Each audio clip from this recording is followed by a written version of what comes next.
Hello, everybody. Today is 5:30 Eastern Time, July 25th, Monday. I'm going to show you two trading baskets, one for China, one for Asia. First off, I just want to let you know I've looked throughout the markets internationally, overseas, in different sectors by country, continent, and these are pretty well some of the only ones. Majority of them are negative. So let's take a look at the first one. This one I like is Japan.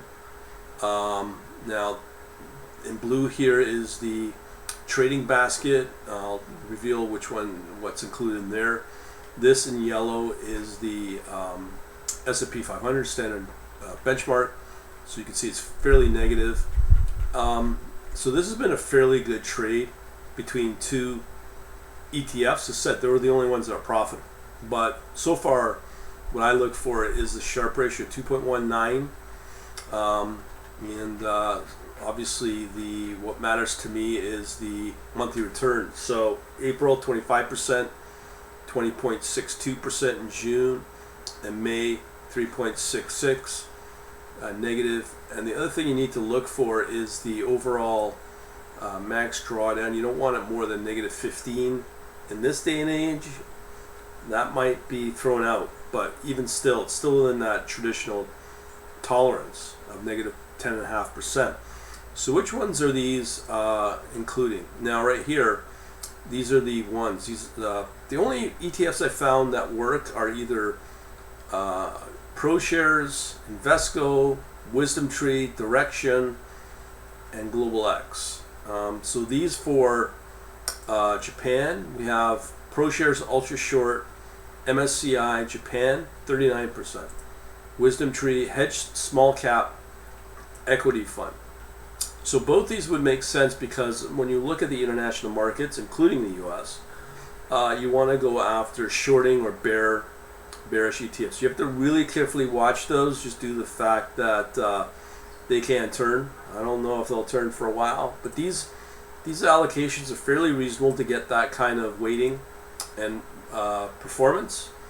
The other thing is that Japan is a fairly predictable environment as well, low volatility. So it's a fairly big market. And the other one is China. China is a little different than Japan, obviously. So let's go over there. See, with China, it's really impacted by the COVID news right here. So you can see what happens is it's had a really nice run up, still fairly not as more volatile than this Japan trading basket. But here's the other problem is when you look at comparatively the max drawdown at negative 21%, plus you still got to recover from this drop here. Question is, where do you want to put your money internationally? Is it Japan or China? Obviously China looks a little better for obvious reasons. Returns here, that big drop there, very weak in the last 3 months. And then it was stronger earlier in the year, 10% in February, 15% in March. Not as strong monthly returns as Japan.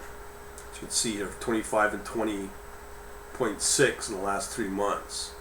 The other concern I would have regarding this is the 21% drawdown as well. Now, again, if you do want to try this out, these are the ETFs right here.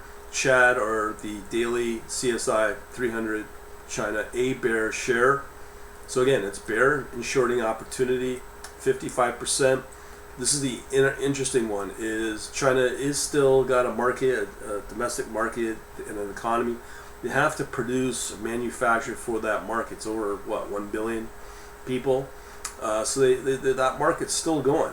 And that's not just an exporting economy. So here, 45% allocated to the MSCI China Energy ETF.